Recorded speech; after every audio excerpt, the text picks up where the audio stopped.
It was pretty good.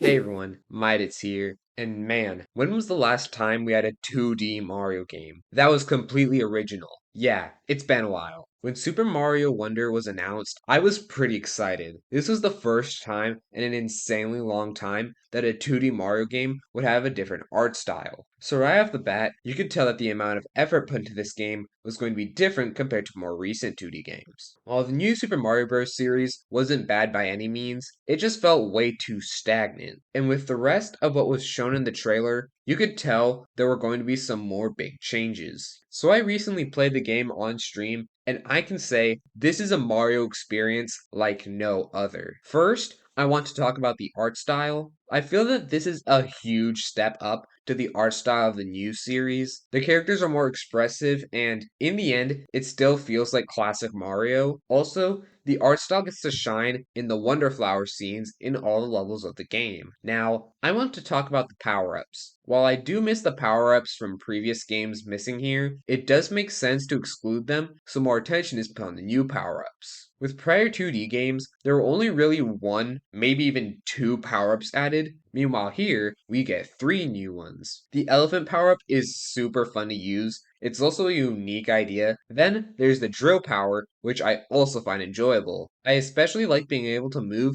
through the ceiling and roof of levels. The last power up is the bubble power. It's honestly my least favorite power up, but that's mainly due to how much I enjoy the previous two. This is still a neat and original power. But if you've played the game though, you know there's way more. You constantly get new powers from the Wonder Flowers in each level. And they kind of act like Cappy in Mario Odyssey in some instances, with you turning into enemies from the level. I don't think it's even physically possible for me to talk about all the enemies in this game. Bowser practically sends out a whole army here. In fact, here's just a picture of all the new enemies added. So yeah, there's quite a bit. There's also quite a bit of playable characters in Mario Wonder. Not just that, but these are the most playable characters we've ever had in a mainline Mario game, as there are 12 options. There's Mario, Luigi, Peach, Daisy, Blue and Yellow Toad, Toadette, and then Nabbit, as well as the four Yoshis. Nabbit and the Yoshis are special as they don't take damage and can't use power ups, as they're meant for younger players, which is a neat addition since this game will probably be the introduction to Mario for a lot of kids. It's also super cool that basically every previously playable character from a 2D Mario game is available here. Now, real quick, let me go back to talking about the Wonder Flowers again, because I really need to state again that there are so many cool powers that you get from the Wonder Flowers. And there is not a single level in the game that feels boring or samey. Right when you feel that you're used to the gameplay, something is thrown completely out of left field, and it's always so much fun to be along for the ride. Another thing that is cool about this game is the fact that the journey takes place outside of the Mushroom Kingdom. It helps make the game feel more special since that hasn't been done in 2D Mario for a while. There is one thing that some people may not be huge fans of in this game. That's the talking flowers throughout all the levels. It does kind of make the game feel too kiddish sometimes, but it isn't really that big of a problem. Plus, it's funny when this happens.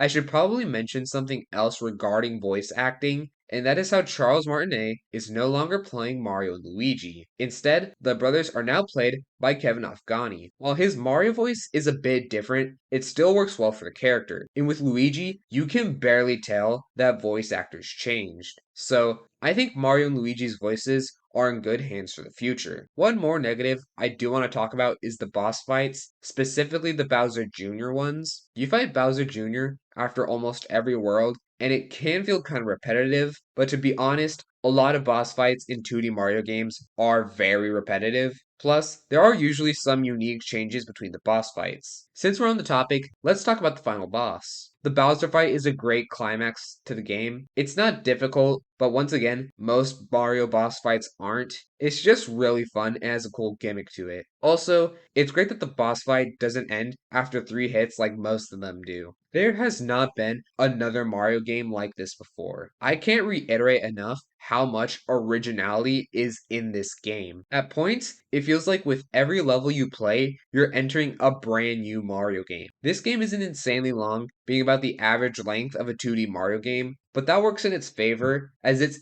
an incredible compact package. If Mario Odyssey is the definitive 3D Mario for the Switch, this is the definitive 2D Mario. Honestly, I'm fine with saying this right now. Super Mario Bros. Wonder is the best 2D Mario game since Super Mario World. 2D Mario is back to its former glory of being some of the greatest 2D games out there right now, and I honestly can't wait to see what Nintendo has next in store. Anyway, that's gonna be it for today's video. If you have a Switch, please do yourself a favor and play this game. Hope you guys enjoyed the video. If you made it here, you probably did, and if you did, maybe you should subscribe for more content like this. I'm gonna stop myself from babbling more. I'll see you all in the next one. Yeah, you wanna play with your Mario games. I had a big Rames as a big Tames. Cause Mario might be super, but I'm super duper.